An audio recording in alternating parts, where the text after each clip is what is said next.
You very much, Executive Secretary. Good morning, good afternoon, distinguished delegates and representatives of the different stakeholders. It is my great pleasure to welcome you to this first webinar with the stakeholders of the INC to develop a legally binding instrument to end plastic pollution, including in the marine environment. As you are aware, I received a mandate from the INC1 during our last meeting in Punta del Este in December last year, in line with UNEA 514, to work together with the INC Secretariat on different mechanisms to engage our work with the stakeholders. This mandate seeks an inclusive and transparent process of engagement.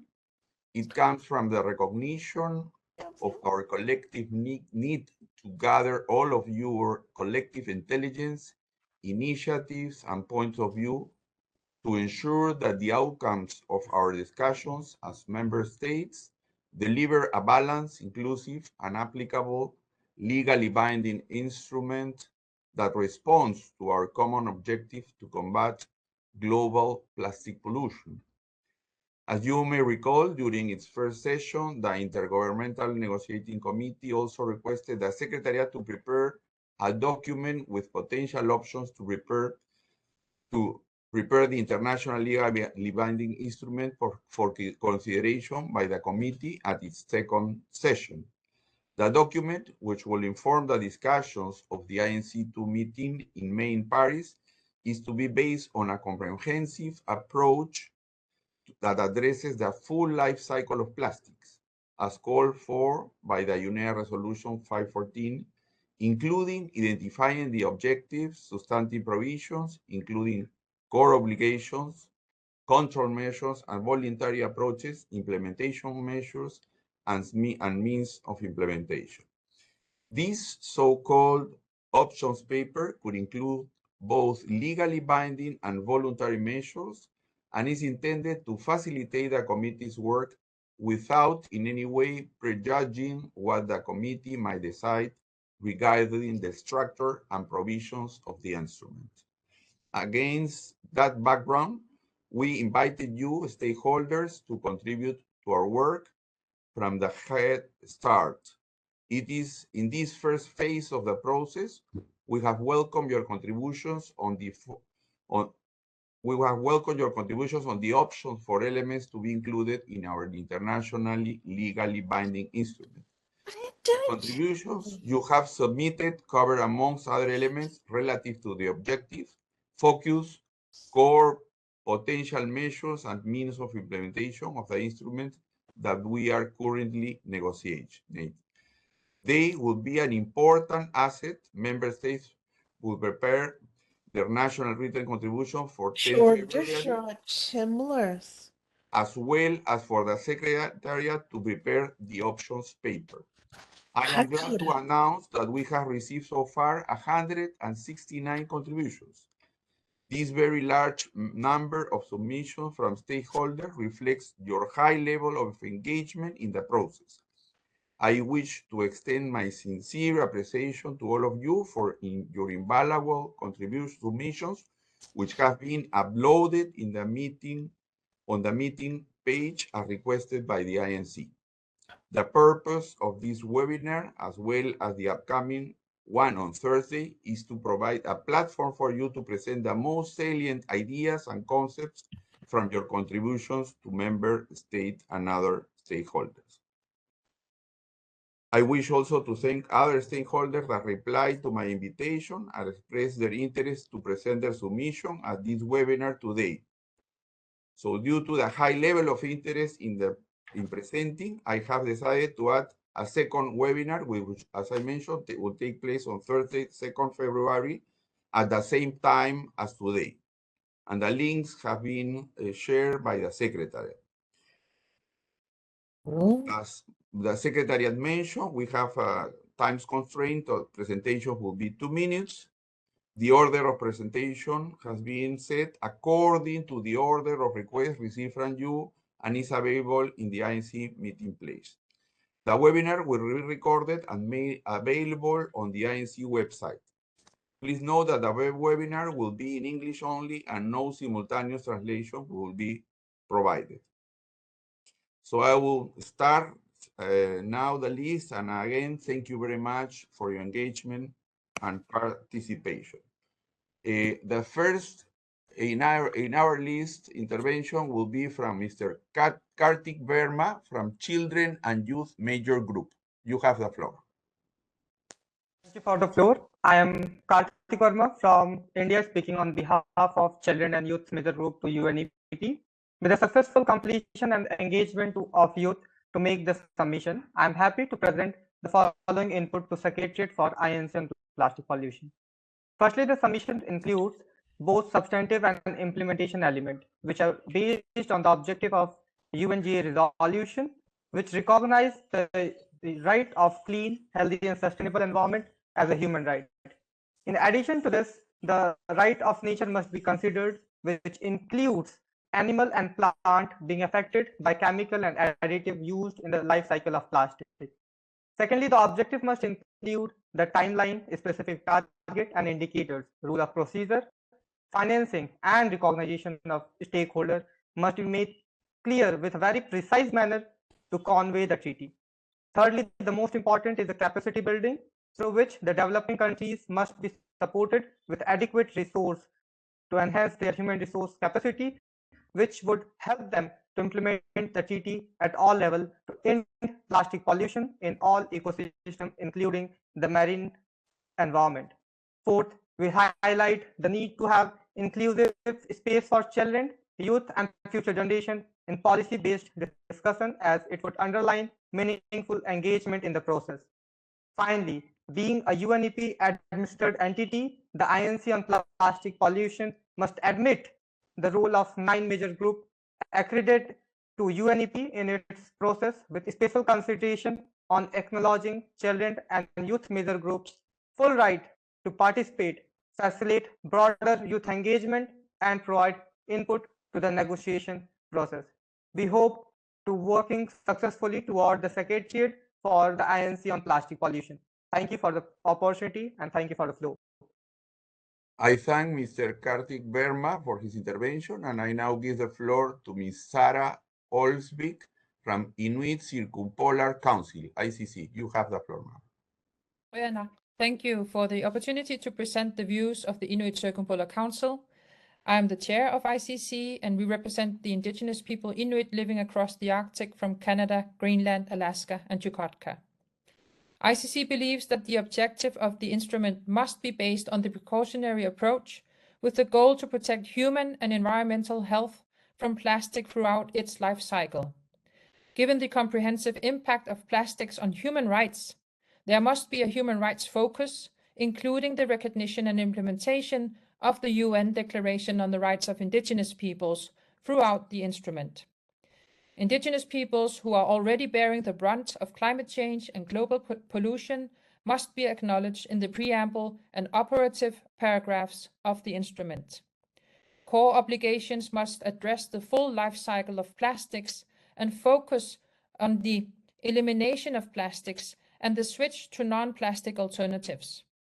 Toxic additives must be eliminated, and control measures also must address nano and microplastics. Core obligations should include monitoring of plastics in the environment to inform the effectiveness and evaluation of the instrument, which should be based on the best available knowledge and consider science and indigenous knowledge as equally valid and important knowledge systems. For the implementation of the instrument, extended producer responsibility should be used to implement the polluter pays principle as part of mandatory requirements of the treaty. Meaningful and effective participation of observers, in particular rights holders, as indigenous peoples, must be ensured in all aspects of the treaty. There are existing plastic and contaminant monitoring activities and programs that work in partnership approach with indigenous peoples. These should be recognized, supported, and utilized in the implementation of this treaty. From the ICC, we look forward to providing further input as the negotiations unfold. Bojana.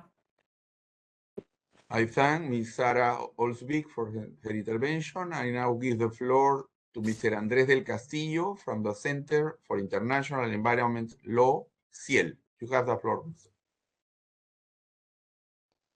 Thank you, His Excellency.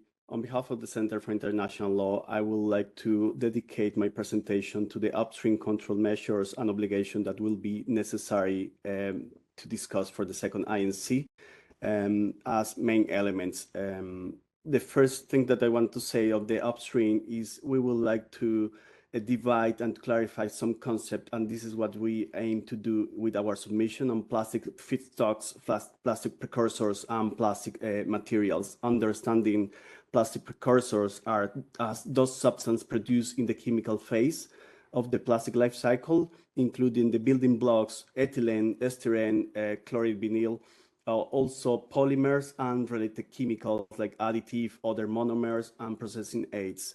We have been compiling some data on the main basic chemical for plastic production, and we understand that controlling these building blocks will be necessary in the plastic treaty in order to control the huge amount of plastic entering into the market.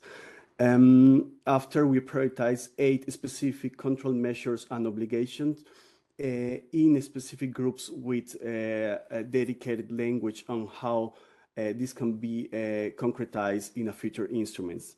The first of the group of control measures is the reduction of and phase out of the production and consumption of most problematic plastic precursors and materials. Secondly, we see a phase out of petrochemical subsidies for plastics. Third, will be a reduction of the production, consumption, and use for fossil-based plastic feedstocks, precursors, and materials.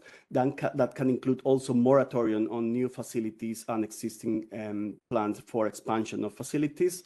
Then fourth will be a specific provision related to microplastic, mainly primary microplastic and voluntary added microplastics. Then a compliance, of course, this is really important on for production of plastic feedstock, precursors, and materials, on human rights and environmental justice. Then we need, of course, data to produce, collect, and report data on plastic feedstocks, precursors, and materials. Non-party provisions on the trade of plastic feedstocks, precursors, and material. And finally, financing mechanisms, taxes and charge and fees. And we understand that the financial mechanism will be a complement between a JEF, then a dedicated fund, and then a trust fund on plastic pollution that can be fed through private contributions. Thank you, Chair. I thank Mr. Andrés del Castillo, and I now give the floor to Mr. Enrico Euripidu from the Health and Environment Justice Support, the Swedish Society for Nature Conservation, and Groundwork South Africa. Groundwork SA. You have the floor, sir. Thank you very much, Your Excellency. If I could please share the screen, that would be convenient. I have 2 slides. But thank you so much for the opportunity in the meantime to present the key points in our submission. My name is Rico Euripidu from Groundwork in South Africa, and we made this together with Health and Environmental Justice Support and the Swedish Society for Nature Conservation.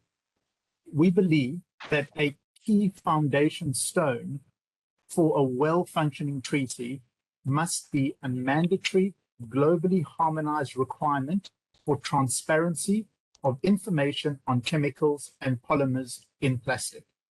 This should be in the core text of the treaty as a legally binding standalone article on transparency of information in plastic throughout their life cycle and value chains, and it must be publicly available. To start with, the identity of chemicals and polymers of particular concern, as mentioned in the previous presentation, should be disclosed throughout the entire life cycle of plastics. This will support safe substitution of problematic chemicals, polymers, and the materials that contain them, the development of appropriate policy responses, including regulations with restrictions and bans, and to spur innovation and design of plastic products suitable for a toxics-free circular economy, which is ideally what we want. To support informed decisions above, a globally harmonized public database on chemicals and polymers should be developed as a means of implementation of this article on transparency of chemical information, and this can be as an annex to the treaty. This approach reduces costs and ensures equal access to data in globally harmonized formats.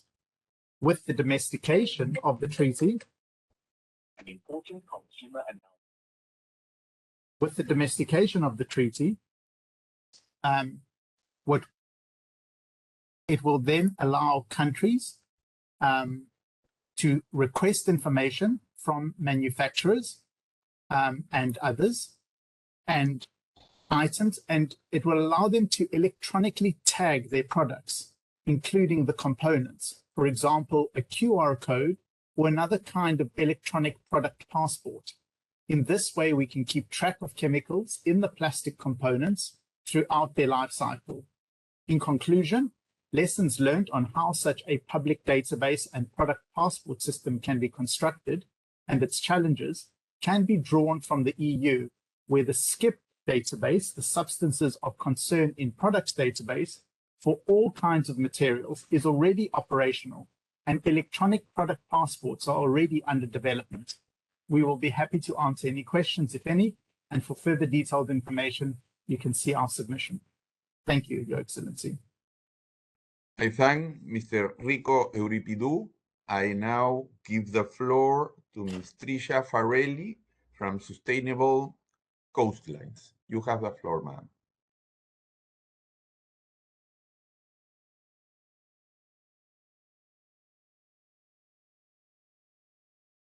Can you hear me? Ma'am Tricia Farrelly, you have the floor. I can hear you. Can you hear me? Yes. Can you hear me? Right now, yes. Thank you.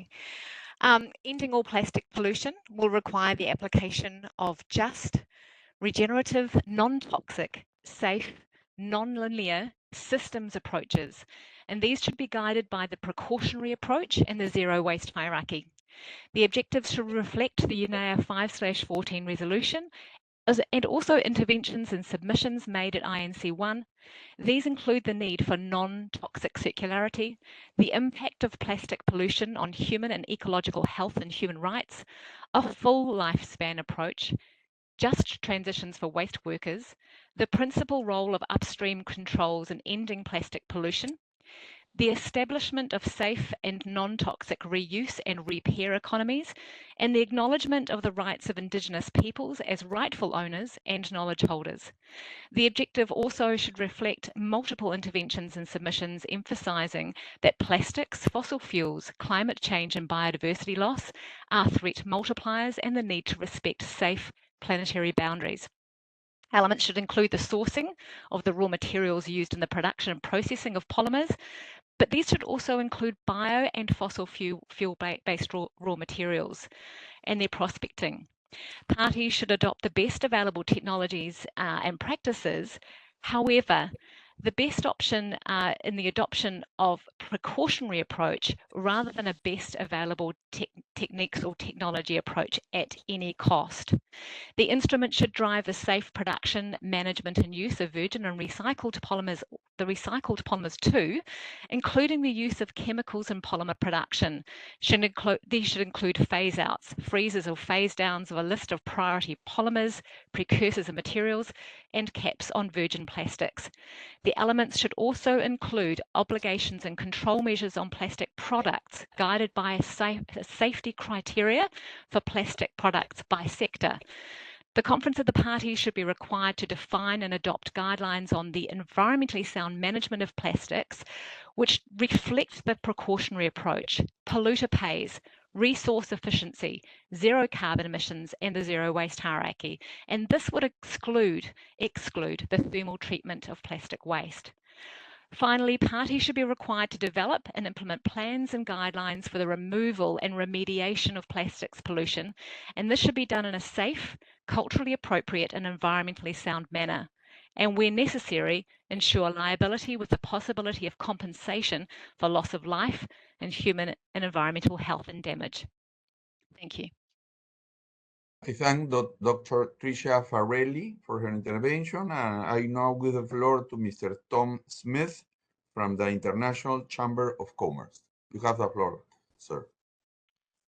Thank you, Your Excellency. My name is Tom Smith, Director of Global Government Affairs at Walmart, and I chair the International Chamber of Commerce Working Group on Plastic Pollution, representing over 45 million businesses globally.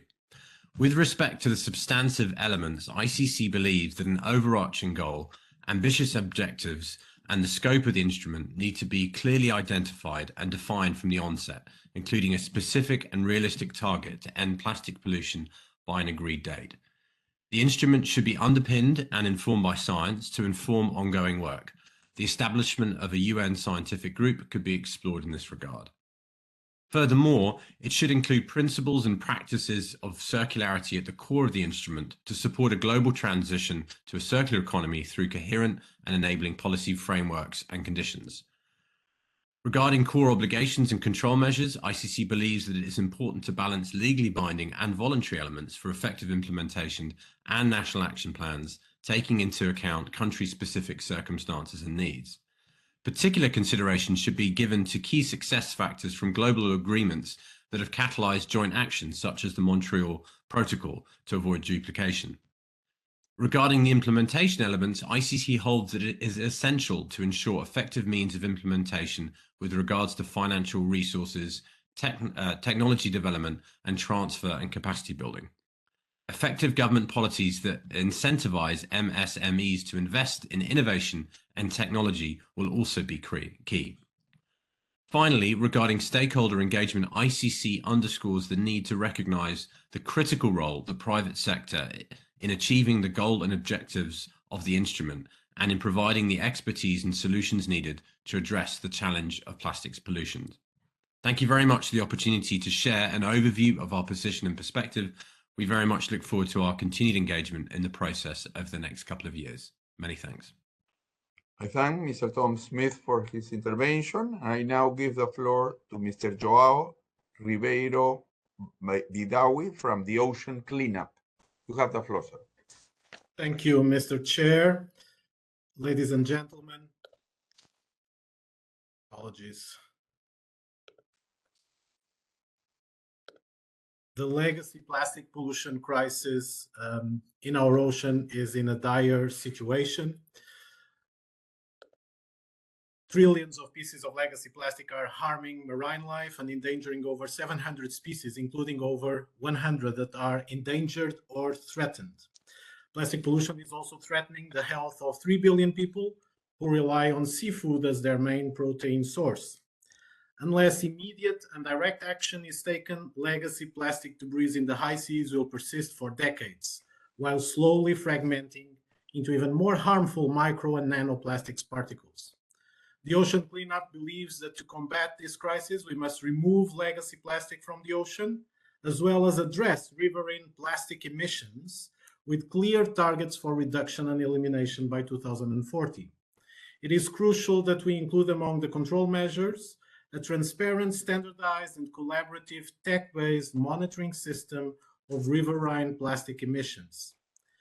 Investment in a clean ocean may not have immediate or self-evident financial returns. That is why multilateral funding is a key means of implementation to support innovation and technology, as well as the urgency of cleanup, interception, and monitoring operations. A joint study by Deloitte and the Ocean Cleanup estimated the cost of plastic pollution on 87 coastlines to be $19 billion in 2018. It is becoming a brewing economic problem with consequences hard to fathom. The future of our ocean and of the species that call it home rests upon our ability to take immediate action against the legacy plastic pollution that threatens to engulf it. Thank you.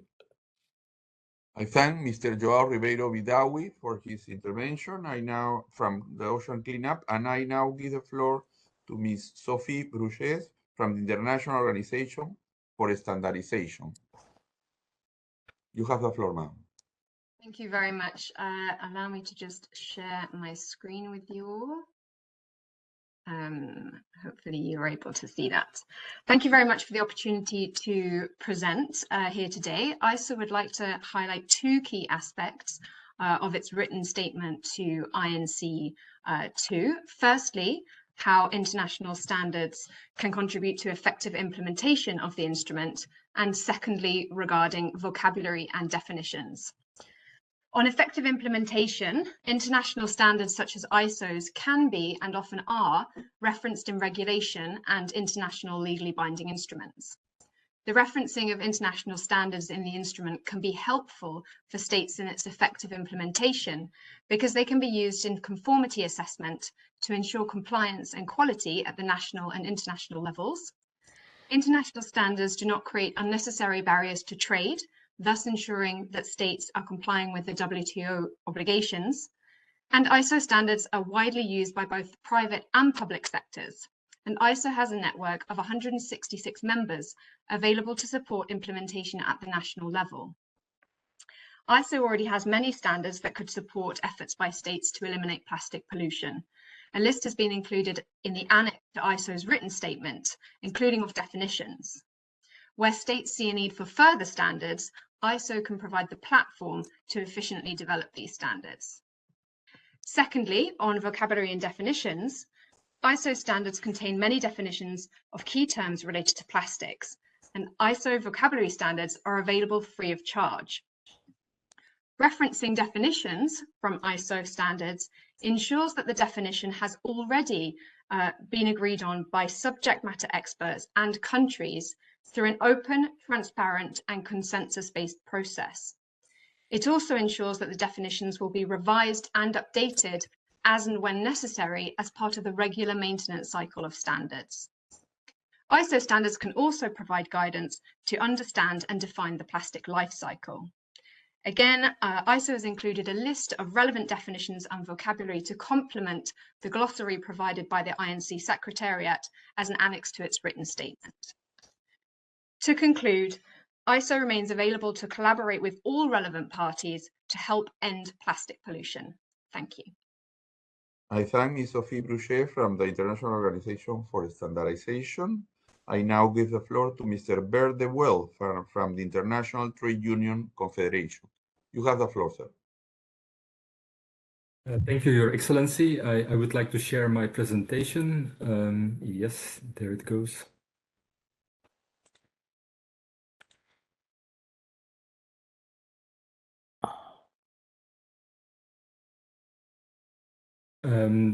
Thank you for the opportunity to share the submission that we present. I represent the International Trade Union Confederation. We represent the workers, formal and informal workers from 168 countries, and we have more than 300 national trade unions as our members. In our submission, we have given an overview of the objectives that we would see that are important. First of all, we would like to stress the need to protect the human right to a healthy environment. And secondly, in the objective, we want to stress a complete life cycle approach of the plastic treaty from the raw material extraction until the final disposal and waste treatment. We stress that in all these stages of the life cycle, from raw material extraction to the disposal and waste treatment, there are workers that are involved in this process, and they need to be engaged they need to receive their place in the treaty. For that, we have a concept, it's called Just Transition, and it's being widely used and recognized. It's a concept that ensures a positive social impact for all workers, regardless of their status, formal or informal, in permanent or precarious employment, employed by public or private or other employers, and about communities that they should be engaged and safeguarded their interests in the plastic treaty negotiations. This is necessary to have decent work for all, to guarantee social inclusion, and to provide the eradication of poverty linked to the process. We think that in the core obligations of the treaty, this reference to the respect of human rights should be referenced, and also labor rights should be mentioned in the core obligations. The ILO provides the necessary information, the necessary references on how to refer to the fundamental principles and rights at work. We also think that the instrument should have its main core should be mandatory obligations and not voluntary, and that's why we certainly do not support a UNFCCC model with nationally determined contributions, because we think we need clear top-down objectives in order to reach the objectives of the treaty.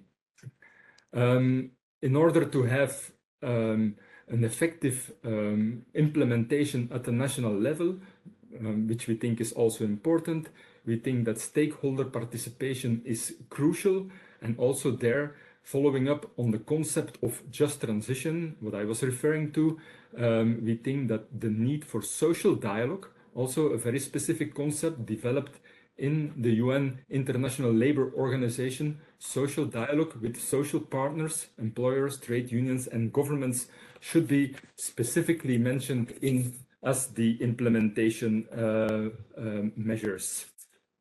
Finally, in our submission, we also gave references to the means of implementation discussion, how we should get the funds for the policies to be implemented, and which recommendations we have for waste treatment and other aspects. There is one point that I would like to end with, and that's the discussion on conflicts of interest. The global trade union movement is very concerned about possible conflicts of interest that can arise due to the unchecked and unbalanced participation of representatives from industries that are responsible for plastic pollution.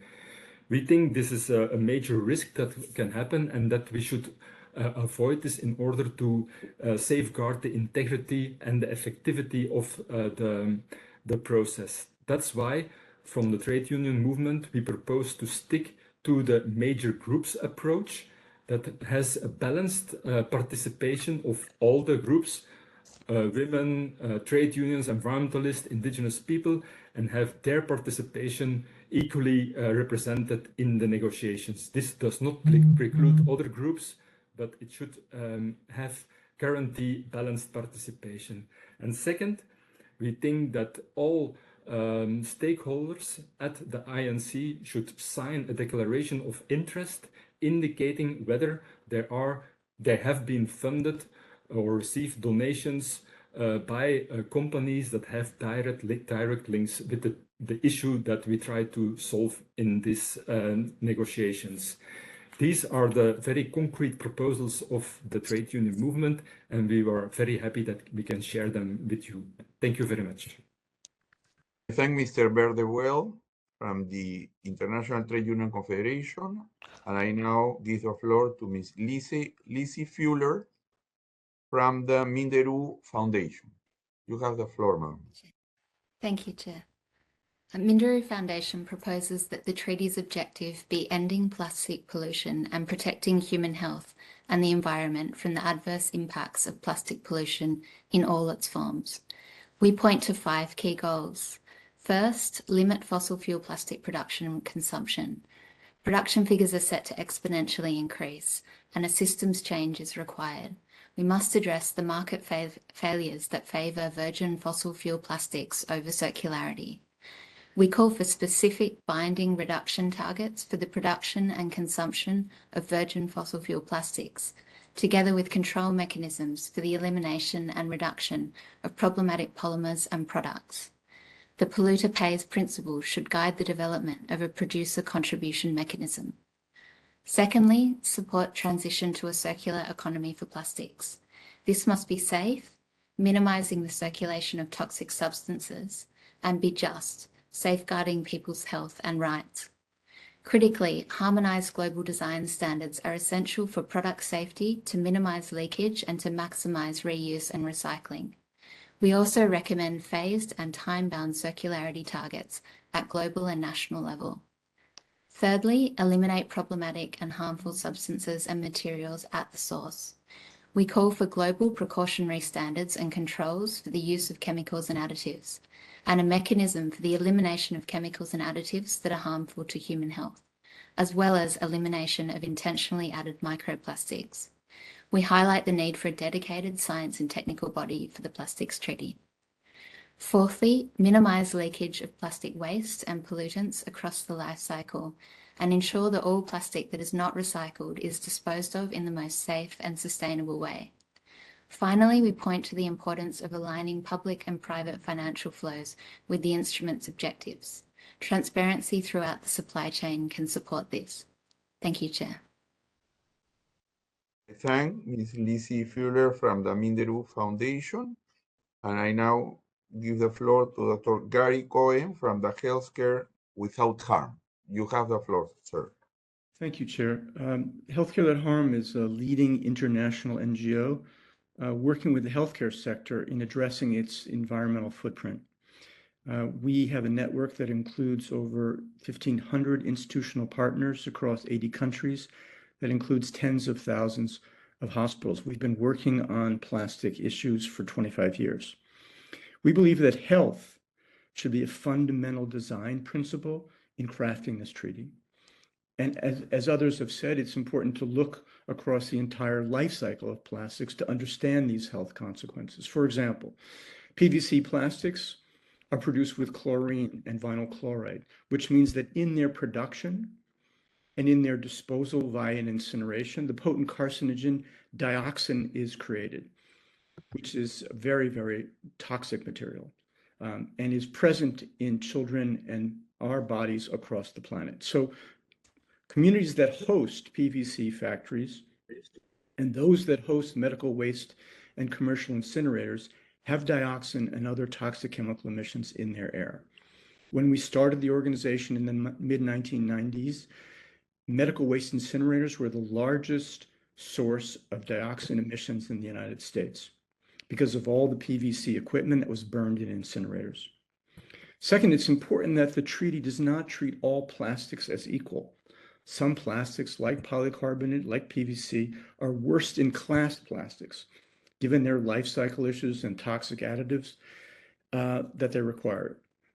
So, for example, PVC plastics have many toxic softeners like phthalates in them, which are known reproductive toxins. So when considering the viability of recycling plastics, the treaty should restrict certain toxic plastics as contaminants for recycling efforts. The chemical industry has been promoting PVC recycling for the last 25 years, but only a tiny, tiny percentage of these plastics have ever been recycled.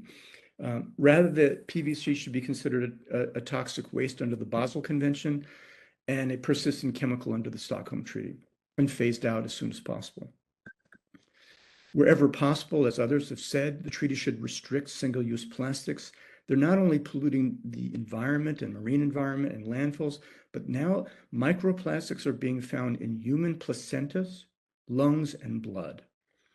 We need to protect our children from this chemical trespass. We've been working for years to eliminate single-use plastics in healthcare settings and working with major health systems worldwide to replace single-use plastic gowns and other healthcare apparel with sustainably produced fabrics. As others have said, plastics are fossil fuels and toxic chemicals blended together. We need to consider plastics in the framework of the climate crisis, which is accelerating and threatening the health of billions of people on the planet. So as our global society transitions to renewable energy to operate our buildings and electric vehicles for our transportation needs, the fossil fuel industry has identified petrochemical plastics as a major growth market and fossil fuel sink for continued oil drilling and gas fracking. If we do not severely restrict this expansion, plastics will become one of the major drivers for continued climate disruption and a planetary scale. We strongly encourage governments not to allow medical exemptions under this treaty. As part of the Paris Treaty COP, 62 governments have committed to design low carbon and climate resilient health systems under the UNFCCC Race to Zero program. health systems representing over 14,000 hospitals that have committed to zero emissions healthcare. So eliminating unnecessary plastics will be an important dimension of this decarbonization strategy, and will support innovation in product design for medical products. We're working with the Alliance for Transformative Action on Climate and Health with WHO to turn these commitments into action. The proposed plastics treaty should consider what life will be like on this planet with extreme weather, rising temperatures, and rising carbon dioxide levels, which will be impacting the health of everyone on the planet. The plastics treaty is an important component of a global strategy to limit the worst consequences of climate change, as well as get plastics pollution out of our environment and out of our bodies. Thank you very much. Thank Dr. Cohen from the Healthcare Without Harm. And I will now give the floor to Mr. Winnie Lau from the Systemic and the Pew Charitable. You have the floor. Thank you, Chair. I'm Winnie Lau with the Pew Charitable Trust. We are co-authors with Systemic of the report Breaking the Plastic Wave, which identified a science-based pathway to near zero plastic pollution to the environment by 2040. Our written submission includes recommendations based on a system change approach as detailed in Breaking the Plastic Wave, and covers comprehensively measures upstream, midstream, and downstream. I want to highlight a few key recommendations today. For upstream measures, reduce growth in plastic production and consumption, such as through bans on problematic polymers, pigments, and additives, reduction in virgin plastic, and international standards for compostable materials. Midstream measures include designing products and packaging for recycling, establishing a globally consistent labeling scheme, and setting ambitious recycled content targets. Downstream measures include expanding waste collection rates by setting collection targets and supporting the informal collection sector, defining a common approach and criteria for national extended producer responsibility, or EPR policies, setting ambitious recycling targets, and building a circular economy closer to the point of waste generation. For microplastics, roll out known solutions across the value chain, such as through establishing mandatory minimum requirements to prevent loss of plastic pellets, flakes, and powders, and restricting the use of microplastic ingredients in products likely to be released to the environment. Finally, for fishing gear, put in place regulation or economic incentives to help prevent gear loss and increase proper disposal, such as EPR for fishing gear. Pew's Pathways tool behind Breaking the Plastic Wave is freely available to help countries develop a science-based national action plan. Our submission includes more details about these recommendations, as well as additional ones on institutional arrangements and financing. Thank you. Thank Ms. Winnie Lau from the Systemic and Pew Charitable for her intervention. And I now give the floor to Mr. Graham Holder from Circular Economy for Flexible Packaging. You have the floor.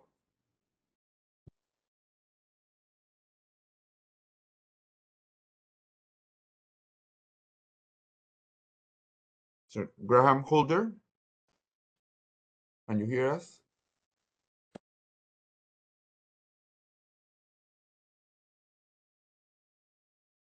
I think there is a technical problem. Maybe we can continue with. Can you hear us? Yes, I can. Please, you have the floor. Just going to share my screen. Cannot share content. Is it possible to share the content? There we go.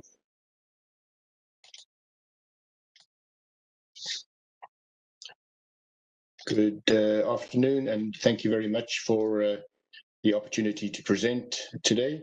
I'm the project coordinator for the CFlex project. 180 companies across Europe collaborate in this project to look at making flexible packaging materials circular. It's a full value chain collaboration from all parts of the value chain. And the reason we're making flexible packaging materials circular in Europe is because these are a very important part of the food packaging formats in Europe, but in all parts of the world. Making these materials circular is also key to preventing them from leaking into the environment, because they get collected and transferred into the new materials. This is an indication of just how important they are in Europe. About 50% of food units are packed in flexible packaging. This only accounts for 1/6 of the weight of packaging that is currently placed onto the European market. Contrary to widespread opinion, these materials are eminently recyclable and are increasingly being recycled today in all European countries because they needed to meet the recycling targets. But not only in Europe, also elsewhere in the world. And while the European solutions may not always be appropriate, the key principles behind making these materials circular are the same. To make these materials circular requires legally binding measures on their design so that they can be recycled, to support the development of infrastructure to collect, sort, and recycle these materials, to enable end markets to use them at reasonable prices, and to make this whole system fully funded so that it is sustainable. Over the last 7 years, CFLEX has gained considerable knowledge and is in the process of making these materials circular in Europe. And we would be very happy to make this knowledge available to the Global Treaty in the hope that it can be adopted and applied elsewhere in the world to support the delivery of the treaty. Thank you, Chair. Thank Mr. Graham Holder from the CFLEX project, and I now give the floor to Ms. Alec Sommer from the Bureau of International Recycling. Thank you, Chair. My name is Alec Sommer, and I represent BIR, the World Federation of Recycling Industries, with over 800 members in 80 countries. We support the development of an international legally binding instrument on plastic pollution, including in the marine environment. In our submission, we aimed at delivering 3 key messages. The first one, regarding the scope, we would like to address the need for coherence with existing conventions. We would wish this new treaty would not overlap nor duplicate with existing conventions like the Basel or Stockholm Conventions. We would also like to bring to attention that the Basel Convention Plastic Waste Partnership is a resource for quality information on plastic waste prevention and minimization, on plastic waste collection, transboundary movements of plastic waste, and outreach, education, and awareness raising, and so forth. Secondly, regarding implementation measures, we need the right policy framework for a resource-efficient and global circular economy. We need both push and pull policies to support recycled plastic markets with legally binding measures which bring quicker results while ensuring an even business environment. These measures could include sustainable product design requirements, restrictions on hazardous chemical additives, international standards for recycled plastics, and recycled content targets. The treaty also needs funding mechanisms and economic incentives, including for the various stages following the end of life of plastic products, such as green public procurements. Thirdly, regarding objectives, for those to increase recycling rates, we would need the new Global Plastics Treaty to recognize the waste hierarchy, prioritize recovery over final disposal, enable investment in national waste management infrastructure at municipal level and in the private sector to process and recycle plastic waste in an environmentally sound manner. But not all countries, such as small states, will have the capacity to recycle plastics, nor have sufficient material to attract investments to do so. Therefore, we need regional solutions and transboundary movement to ensure and optimize the environmentally sound management of plastic waste. We would hope to see recycling optimized in a balanced way, taking into account social, environmental, and economic aspects. However, recycling alone cannot solve the plastic pollution problem. So we would like to remind that everything begins with the changing behavior. Every one of us is responsible for the choices we make to avoid waste, to choose reuse, to separate our waste, and educate future generations. Separate collection is the cornerstone of improving waste management and recycling in an environmentally sound manner. So to conclude, we appreciate the INC process started on the right foot by engaging with stakeholders and giving the opportunity today to present our submission. We hope the negotiations would continue in an inclusive way throughout the entire INC process and remain transparent. Thank you. Thank Ms. Aleph Sommer from the Bureau of International Recycling for her contribution, and I now give the floor to Ms. Serene Rached from the Global Alliance for Incinerator Alternatives. You have the floor, ma'am.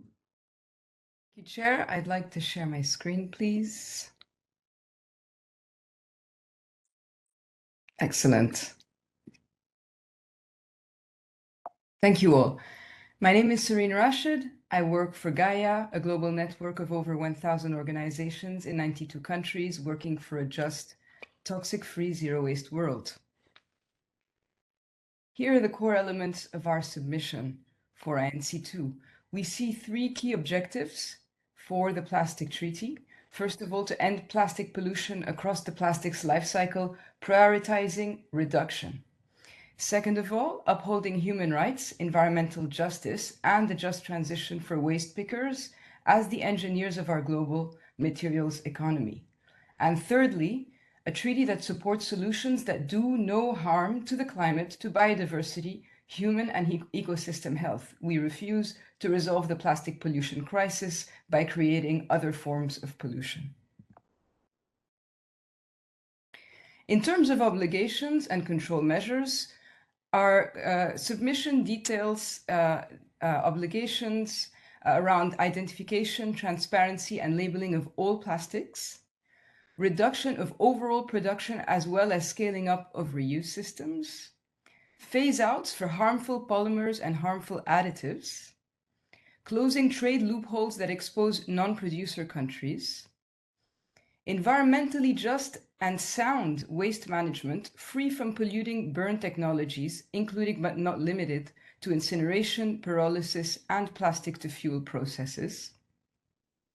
Reporting, enforcement, and accountability, including a mechanism to end impunity for plastic pollution tragedies, such as the Express Pearl spill off the coast of Sri Lanka and the recent pellet spill off the coast of France, as well as no offsetting because it would constitute, in effect, a license to pollute, as well as monitoring and assessment of how plastic pollution evolves under the treaty, and finally, robust financial mechanisms to ensure that all parties have the means to implement the treaty.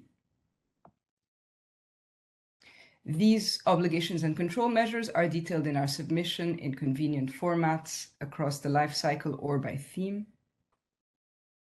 And finally, in summary, we believe that the treaty must focus on reduction. We absolutely cannot recycle our way out of this crisis. Secondly, we want a treaty with no loopholes and a principle of do no harm. We want all plastics controlled in some form. We want no dirty technologies, and we want no offsetting. And finally, we believe it's essential to have the right people at the table, which means yes to environmental groups, yes to waste pickers and labor, yes to environmental justice groups, but big plastic must stay out of the negotiating room. Thank you for your attention. Thank Ms. Serene Rached from Global Alliance for Incinerator Alternatives for her intervention, and I now give the floor to Mr. Ronald Steenbulk from the Friends World Committee for Consultation. You have the floor, sir.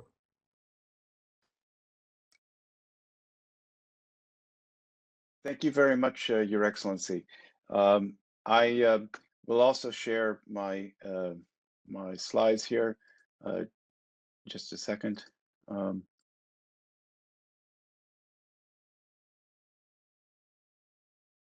Okay. Yes, I'm here to. My name is Ronald Steenbulk. I'm a senior technical advisor to the Quaker United Nations office, presenting the submission from the Friends World Committee for consultation. Our submission focuses on two issues: the desire to promote alternative delivery systems, and particularly the reuse of plastics.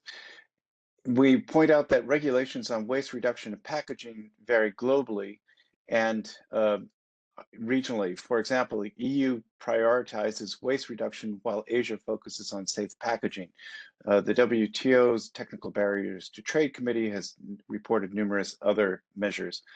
This lack of harmonization and regulations creates barriers for the private sector. We recommend a global standard for reuse and recycling in order to avoid confusion and minimize the use of single-use plastics. In addition, to advance a circular economy, we urge that life cycle assessments be promoted and translated into effective regulations, including waste reduction, reuse, and substitution by alternatives to plastics. Moreover, these alternatives should be accessible and affordable for low-income communities. Our second focus calls for an end to subsidies that favor primary plastic production. These subsidies are chiefly provided to hydrocarbon feedstocks through artificially low prices and through financial assistance to production facilities. Artificially low feedstock prices can result from subsidies to upstream production of fossil fuels, such oil, coal, and natural gas, or from government decisions if the fossil fuel suppliers are state-owned enterprises, or regulations that reduce domestic prices for feedstock.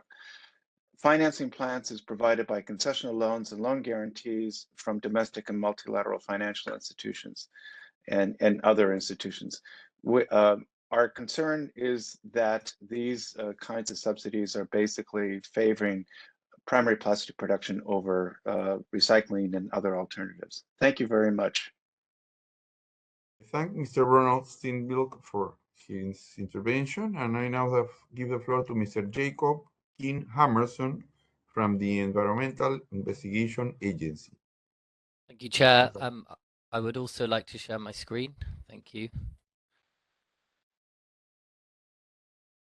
In EIA's submission, we have structured the control measures and core obligations around different stages of the life cycle, which you can see outlined on the slide.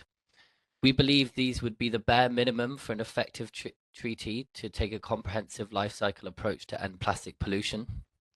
I won't be able to touch on all of these in the 2 minutes we have, but I will pull out some key aspects of EIA's submission we would like to highlight and encourage those who want to know more to get in touch via the email on the screen. One key element we'd like to highlight is the need for control measures and core obligations to achieve sustainable production, consumption, and use of virgin plastic polymers. The presence of this in the eventual treaty, we believe, will ultimately define if it is a success or not. We envisage a treaty that can eliminate or phase out the most problematic and hazardous polymers, many of which we could already identify today. But crucially, we would also require a treaty that is able to, over time, list additional polymers to be phased out and to limit or phase down the production of other polymers to reduce the size of the problem.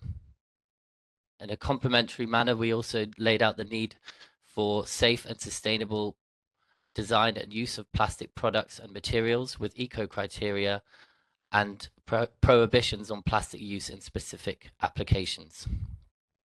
We'd also like to highlight the need for parties to be able to initiate dedicated programs of work to develop tailored and comprehensive strategies for reducing plastic pollution in specific sectors of the economy.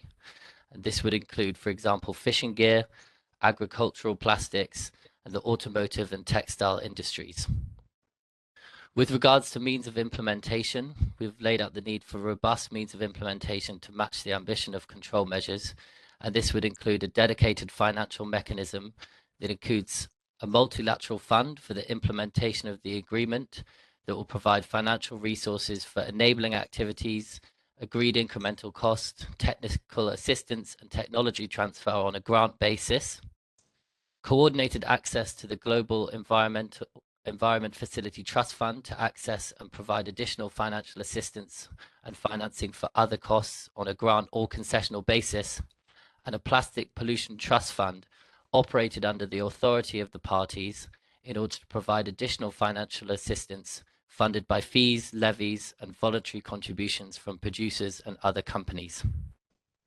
And finally, as we believe there are 3 core principles that should underline the global treaty and future control measures and core obligations, which are the waste hierarchy, the polluter pays principle, and the precautionary principle. Thank you, Chair. Thank Mr. Jacob King-Hammerson from the Environmental Investigation Agency for his intervention. And I now give the floor to Ms. Christina Jaeger from the Yunus Environment Hub. You have the floor, ma'am. Thank you very much, Chair, esteemed excellencies. My name is Christina Jäger, and I'm the co-founder and managing director of Yunus Environment Hub. At Yunus Environment Hub, we are working on social business solutions to end plastic waste and plastic pollution and poverty around the world. And based on our experience in working closely with stakeholders and organizations from the informal waste management sector in countries of the Global South, we formulated several recommendations.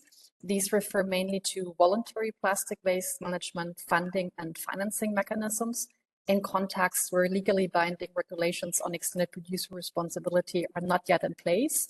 The majority of the recommendations, however, also hold for national contexts with existing legally binding EPR legislation, as well as for contexts where EPR legislations and systems are currently being developed. First, informal plastic waste management stakeholders need to be incorporated into financial and regulatory systems.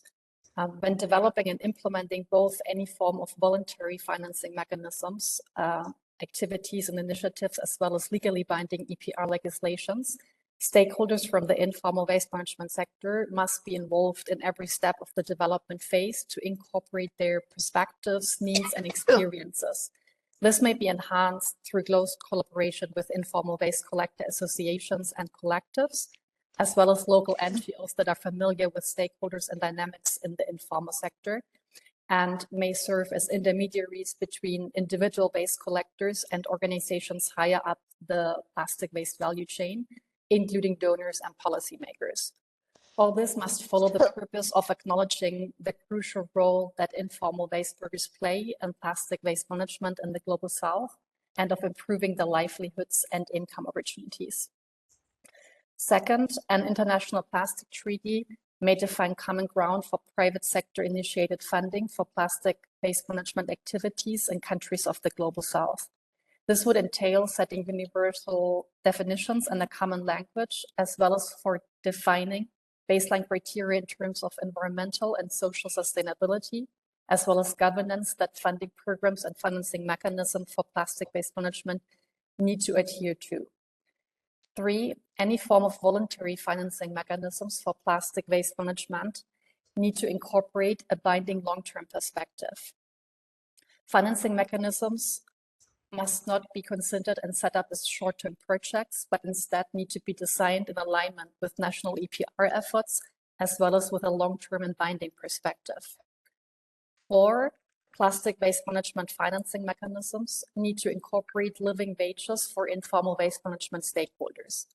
Compensation for informal waste collectors should combine a stable income comparable to a baseline salary with a premium for collected quantities, rather than only evolving around quantities of collected plastic, as currently the case for most of today's financing schemes for plastic waste management.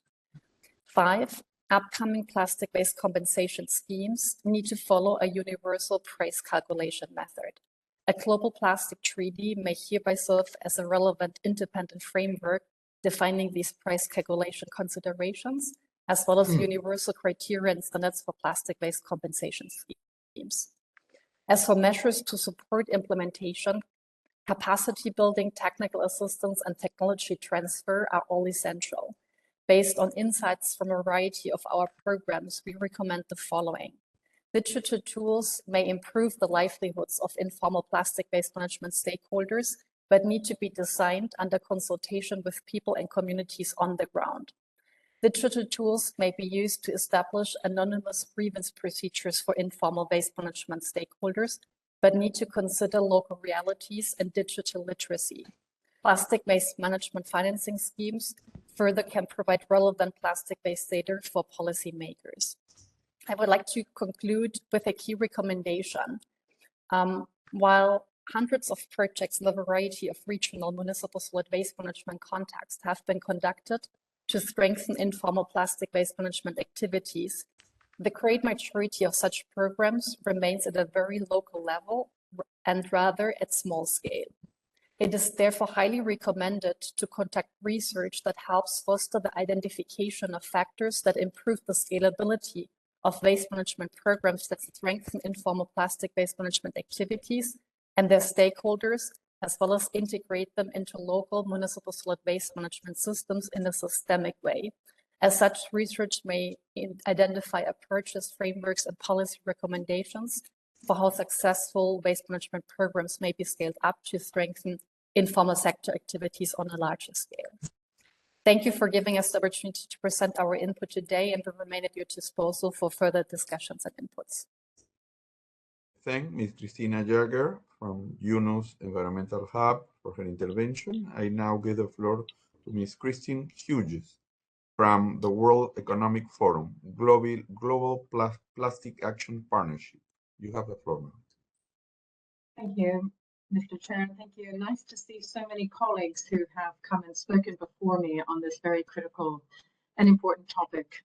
On behalf of the Global Plastic Action Partnership, we also very much appreciate the breadth of inputs that you are receiving today and throughout the written submission. I think it will be very important that multiple voices are heard, that there is an inclusive angle to this approach. From the Global Plastic Action Partnership, some of the inputs that we have submitted to you by writing include the need for very clear definitions. These definitions would require ways that the instrument can actually be effective so that we all understand what it is we're trying to achieve and being able to measure apples, oranges, and oranges. So how can we create that foundational opportunity for specifying targets and then measuring those targets and the progress that would be made? And then similarly, terms like reuse and recycling, they're quite often utilized, but also with very different lenses. So we recognize that it's really important that there's an alignment in the way that we utilize language, and similarly, the way that we can operate and utilize and implement tools. At the Global Plastic Action Partnership, over the last few years, we've had a great opportunity to work with a number of countries and really support them in their systems-wide approach to addressing plastic waste and pollution. As such, we would really push that the treaty also include this very systemic approach and not really look at just one aspect of the value chain of plastic, but really thinking about areas where we can reduce our need for virgin plastic utilization, but at the same time also look to increase reuse, recycling, new business models, etc. We also want to push for evidence-based approach to this. We believe that through various tools, I know Winnie Lau was already on talking about Pew's tool, upon which we have also built a measurement tool that would support countries in looking to measure both their baseline and then also the progress against such. So we would really look to harmonize various tools that can allow countries to assess their baselines and then also deliver and develop national action plans that will enable countries really looking to address this issue and to sign up for the treaty. So we would be very happy to work with you and with others around the table to design these tools and bring them to life. I know that there have been governments that have already asked for what tools are available, and I think it would be helpful if we could try to catalog what support is already available that can help governments both in these assessments, but also in the implementation of policies and other roadmaps. We work very closely, of course, with the World Bank in this, and we would also promote the inclusive angle. I know that this has been raised by a few of the other speakers before me, but I do think it will be very critical to have, in particular, the voice of the informal sector represented throughout this conversation. So thank you again for the opportunity to speak today. We have other insights and recommendations that we have included in our written submission, and we appreciate the support. Thank you. Thank Ms. Christine Hughes for her intervention from the World Economic Forum. I now give the floor to Mr. Laurent Hubert from the Action on Smoking and Health. Thank you very much, Mr. Chair. And I'm making this statement on behalf of Action on Smoking and Health and the global alliance called the Stop Tobacco Pollution Alliance. First, on the proposed objective, the objective should be simple and avoid qualifiers such as, quote, in accordance with domestic or international law, end of quote, or, quote, with undue encumbrance on economic activity, end of quote. Such caveats, if desired, can be laid out in other sections of the document. In terms of the core obligations, control measures, and voluntary approaches, the production of plastic materials or products that are problematic, single-use, toxic, and unnecessary plastic should be banned outright. And the consummate example of such products is cigarette filters, which are made of plastic, cellulose acetate, do not mitigate the health impacts of smoking, hence they are unnecessary, and they end up being discarded into the environment at the rate of 4.5 trillion cigarette filters, cigarette butts annually, despite being deadly to marine life. Also, the recycling of cigarette filters is not an option. Industry voluntary measures have not made a difference to the volume of discarded cigarette filters and the threat they pose to the environment. And the so-called biodegradable filters would not be a viable form of harm reductions, as those would continue to cause significant environmental contamination from tobacco products. In addition, the companies responsible for creating the problem should not be considered as stakeholders equal to those organizations that are trying to stop it. A few speakers have mentioned that process problem before. It matters who's participating in the treaty. It is crucial to recognize the inherent conflict of interest and avoid the interference in policy making. And one conflict of interest model that must be considered and could be quite useful is the one included in Article 5.3 of the World Health Organization Framework Convention on Tobacco Control, the FCTC. For this article recognizes the inherent conflict of interest between public health and the tobacco industry and requires parties to exclude the tobacco industry from policy making. Hence, to maintain coherence in global governance, tobacco industry should also be excluded from the negotiations of this important treaty to end plastic pollution. Finally, we urge the members of the committee to ground these negotiations in human rights norms. Plastic pollution is a threat to many internationally agreed upon rights, including the right to health, the right to a healthy environment, and development. Thank you very much, Mr. Chair. Thank Mr. Laurent Hubert from the Action on Smoking and Health for his intervention, and I now give the floor to Ms. Jody Russell from the Business Coalition for a Global Plastic Treaty. You have the floor, ma'am. Thank you very much. I'll just share my screen. And can you see that okay? Yes. Okay. So the Business Coalition for a Global Plastics Treaty that I'm speaking on behalf of today brings together over 80 organizations from diverse backgrounds, from finance, packaging converters and producers, brands and retailers who use plastic, other professional services companies, waste management, as well as NGOs and business associations. We align on a vision for the treaty as the single most important opportunity to accelerate progress toward a circular economy in which plastic never becomes waste or pollution and is retained in the economy. We believe negotiators need to underpin this global goal with a clear set of targets that all parties to the treaty will be required to implement, supporting progress in three critical areas: reduction of virgin plastics production, secondly, circulation of all plastic items that cannot be eliminated, thirdly, prevention and remediation of remaining hard-to-abate micro and macroplastic leakage. I'd like to mention a few key elements that the coalition supports. This includes a timeline for the phase-out of problematic plastics and additives, harmonized regulatory and financial incentives, mechanisms to ensure dedicated ongoing funding for collection and treatment, and provisions to protect and respect the livelihoods, health, labor, and human rights of all in the value chain. We need instruments to support parties in implementation and tracking progress, which includes supporting policy impact assessments, strengthening accountability of governments and business, and improving transparency on plastic flows through harmonized monitoring, as well as ensuring countries' effective participation through a dedicated financing mechanism. Now, because of international trade, we need governments to agree on legally binding global rules and prevent a patchwork of disconnected national action plans, which is the context that our businesses operate under today. Some examples of where global rules would be particularly beneficial include the elimination of problematic plastics, reuse and refill solutions, product design requirements, extended producer responsibility, deposit return, and definitions and standards for recycling. Thank you very much for the opportunity to share our position. Thank Ms. Jody Russell from the Business Coalition for a Global Plastic Treaty for her intervention. I now give the floor to Mr. Stuart Harris from the International Council of Chemical Associations. You have the floor. Thank you, Chair. ICCA welcomes the opportunity to highlight some of our comments to support the INC Secretariat's effort to develop a document of potential options for elements toward a legally binding instrument. We support an international agreement to eliminate plastic pollution while also enabling progress toward a net zero global emission goal and achieving the SDGs. Regarding the substantive elements, plastic producers recognize the importance of sustainable production and consumption, in addition to downstream measures in addressing the issue of plastic pollution.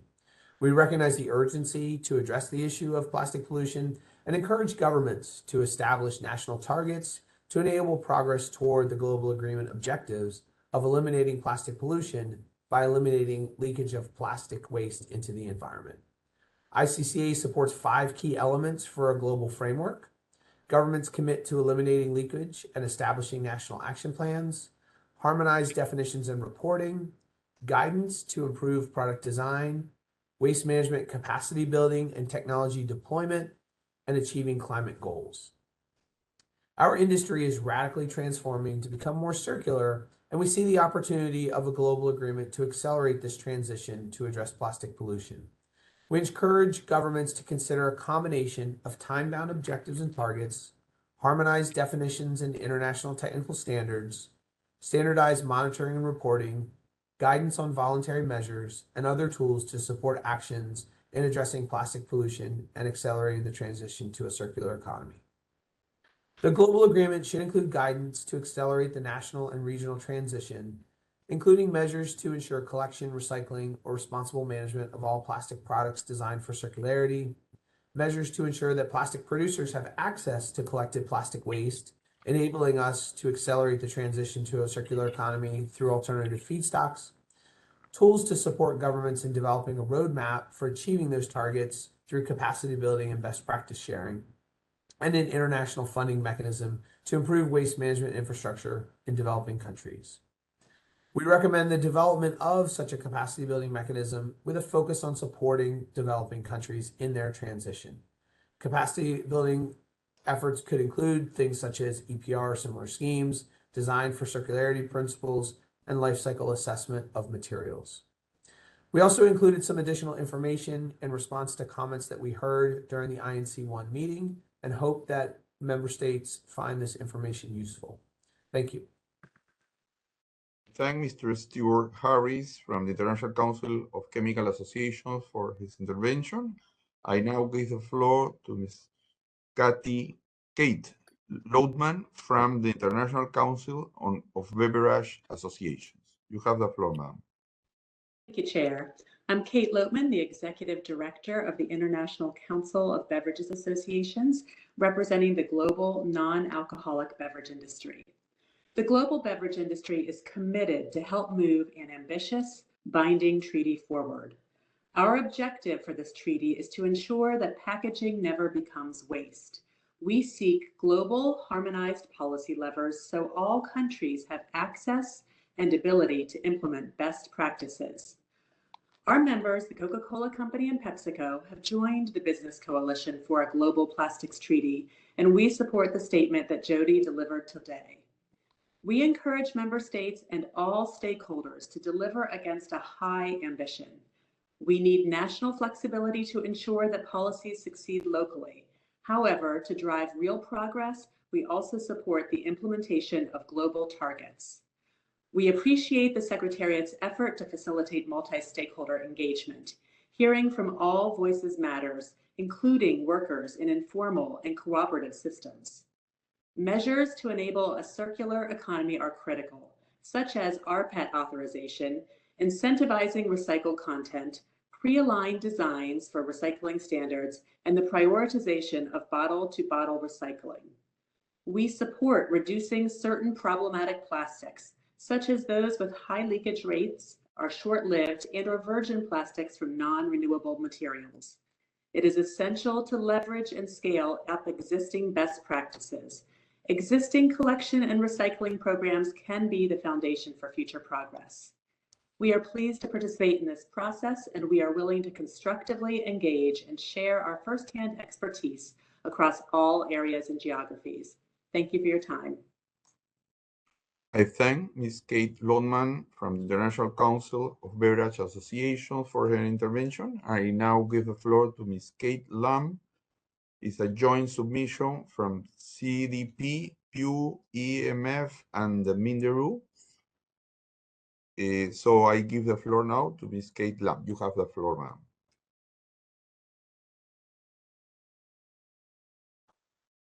We can't hear you. You're mute.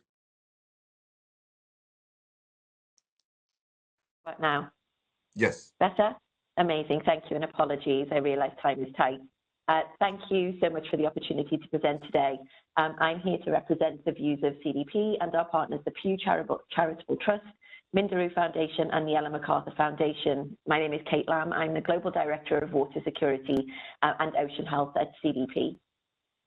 A world in which the goals of the Plastic Treaty have been achieved is a world in which a mechanism exists to ensure that systematically important stakeholders have the data that they need to understand, track progress, direct finance, and accountability efforts towards these goals. In light of this, our position is that the instrument must identify mandatory plastic disclosure for both companies and financial institutions as a means of implementation, and define a common set of impact-oriented, harmonized indicators and definitions. CDP and our partners have been working together since 2020 to build a voluntary mechanism to demonstrate and accelerate plastic-related transparency. It's our ambition that this work catalyzes action amongst the private sector, showcases to policymakers just what is possible, and lay the foundations for a future in which harmonized plastic reporting is mandatory. Building from the important work of the New Plastics Economy Global Commitment and crowding in the plastic expertise from a large and diverse range of stakeholders, many of whom are on this call today, we endeavour to build the gold standard of corporate plastic disclosure and data distribution that harmonises and scales global efforts, reflects the lessons learned from CDP's work with the UNFCCC, and supports the INC process in two ways. First, to inform the INC on workable definitions and metrics on which plastics data is needed and what can be collected from industry by national governments. And second, to ensure that data reported by companies is aligned and comparable with national progress reporting. In the chat in a moment, you'll see links to register for an event to learn more about our work and how you can shape and influence it. Radical, open, and consensus-based collaboration will be essential if we're to effectively enable CDP to leverage its 30 years of disclosure expertise, its centralized data collection and public distribution system, and its global network of more than 1,000 systemically significant investors, banks, and insurance firms, as well as NGOs and academics, to accelerate and scale plastic-related transparency and action amongst tens of thousands of companies that fuel the entire plastics value chain. Demands for meaningful plastics data are loud and getting louder. The risks of not having this data are growing with each day. CDP's voluntary mechanism is an important first step, but only mandatory plastic-related reporting against a set of globally harmonized indicators will do. We remain at your disposal and look forward to working together to bend the curve on plastic pollution and waste. The best of luck. Thank you. Thank Ms. Kate Lam for her intervention. I now give the floor to Ms. Charis Hoffman from the Local Governments for Sustainability. You have the floor now. Thank you very much for the opportunity. My name is Charis Hoffman. I'm a Circular Development Officer at the ICLEI World Secretariat in Bonn in Germany. We're a network of 2,500 cities worldwide, so I will be sharing my inputs from a local government perspective. So first of all, I would like to underline that cities and local governments remain an important stakeholder and need to be formally integrated into this process. Plastic waste is generally managed at municipal level. Decisions made at a national level will therefore affect local governments. And we see that ambitions and follow through on implementation are higher when local governments are involved. Further, following the just transition approach, job losses in the plastics industry need to be planned for so that people are reskilled and supported to enter new sustainable industries and jobs. Next, considering that there is no SDG focusing on waste or plastic specifically, the development of an international legally binding agreement on plastic pollution should be linked to the 10-year framework program for sustainable production and consumption. Further, the development should seek synergies with climate neutrality and biodiversity targets. Lastly, I would like to stress that the drafting and adoption of a convention should not be the only goal. There needs to be a clear vision for implementation because of the many environmental conventions adopted. Only a select few of them have been delivered. The global community should therefore refrain from drafting legal documents without enforcement or implementation. This is why engaging local governments is vitally important in developing this global plastics treaty. In terms of implementation measures, we suggest national action plans that should be developed in consultation with local governments and major plastic polluters and emitters. Then common reporting methodologies and metrics need to be established. The entire plastic value chain mechanism needs to be developed following the polluter pays principle. And lastly, for science-based policy making, there should be consideration to adopt a type of intergovernmental panel for climate change. So following this initiative, we can then have an intergovernmental panel on plastic pollution. Thank you very much. Thank Ms. Charis Hoffman from Local Governments for Sustainability for her intervention. This was the last intervention in my list. So now I will give the floor to the Secretary, the Executive Secretary, Jyoti Mathur-Philippe, in order to tell us if we have a little more time for maybe a few questions, if it's possible. I know we took a little bit more than the time was considered initially, but please, Jyoti, if you can comment on this before closing the session. We can't hear you. You are muted.